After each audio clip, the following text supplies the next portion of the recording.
মিনিপুকুর কাছাড়ের প্রবেশদ্বার আইএসবিটিতে দেখে স্তম্ভিত হচ্ছেন ভিন রাজ্য থেকে আসা লোকজন। তো গোটা জেলার ভেতরের দশা কি হতে পারে? ঈশান বাংলার বিশেষ প্রতিবেদন গ্রাউন্ড জিরো থেকে সাংবাদিক কুন্তলকুড়ি। চলতি বর্ষার পর থেকে ওই অবস্থা। অসংখ্য দুর্ঘটনা ঘটেছে।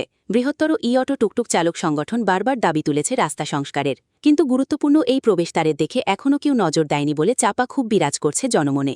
নমস্কার, আজকে ঈশান বাংলার বিশেষ প্রতিবেদনে গ্রাউন্ড জিরো থেকে আমি কুন্তলকুড়ি আপনাদেরকে এই ডিজিটাল যুগে অবিশ্বাস্য শিলচর রামনগর, যেটা আইএসবিটির সামনে, যেটা আমাদের কাছাড় জেলার প্রবেশপথ, সেখানেই পুকুর দেখতে পাচ্ছেন, একদম পুকুরের মতো হয়ে গেছে। এটা যেন একটা মৃত্যুকূপ হিসেবে, মৃত্যুকূপের রূপ ধারণ করেছে। আজ এই বর্ষার শুরু থেকে এইরকম অবিশ্বাস্য রূপ ধারণ করেছে, কিন্তু এখন পর্যন্ত সংস্কারের কোনো দেখা নেই।